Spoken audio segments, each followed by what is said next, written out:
اپنے تمام اساتذہ سے بھی درخواست کروں گا، جتنے بھی ہمارے شعبوں کے ذمہ داران ہیں وہ اب اپنے شاگردوں سے اجتماعی طور پر بھی رابطہ کریں، انفرادی طور پر بھی، اور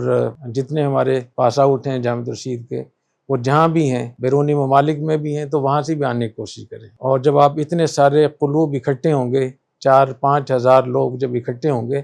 تو اجتماعی قلوب کی الگ برکت ہوگی۔ پھر یہاں الحمدللہ اجتماعی مجلس ذکر بھی ہوتی ہے، اجتماعی گفتگو بھی ہوتی ہے، اساتذہ سے ملاقاتیں بھی ہوتی ہیں، اور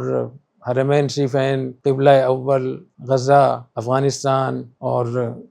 غزوہ ہند، ہندوستان، بنگلہ دیش، برما، پاکستان، ان کے حالات کے اوپر تفصیلی بحث ہوگی، پریزنٹیشن پیش کی جائیں گی،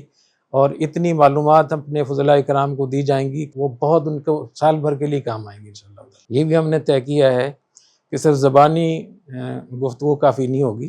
بلکہ ان کو ہم کچھ پریزنٹیشن دیں گے، ویڈیوز دکھائیں گے، نقشوں کے ذریعے سے بات کو سمجھائیں گے۔ اور ایک بات یہ بھی جو میں نے پہلے بتایا تھا کہ لال مسجد کے حوالے سے تو ایک پیکج پیش کیا تھا، تو 29 پیکج اور بھی باقی ہیں، تو چند پیکج اور بھی اس فضلاء اجتماع میں پیش کیے جائیں گے۔ یہ ہو سکتا ہے کہ ہم ان کو باہر نشر نہ کریں، لیکن میں فضلاء کرام سے درخواست کروں گا کہ یہ جو ایک چیز آپ لوگوں نے دیکھی ہے لال مسجد کے حوالے سے، اسی قسم کے 29 پیکج اور بھی ہیں۔ اس سے آپ کو اندازہ ہوگا کہ ہم لوگ کتنے سادہ ہیں، کتنی جلدی ہم لوگوں کے بہکاوے میں آ جاتے ہیں، اور سن سنئی باتوں پر کتنی بڑی بڑی تحریکیں ہم کھڑی کرتے ہیں، جس سے ملک کو نقصان ہوتا ہے، مسلمانوں کی جان مال عزت کو نقصان ہوتا ہے۔ اور ایک غلط بیانی کی وجہ سے یا غلط پوسٹ کی وجہ سے جب تحریک اٹھتی ہے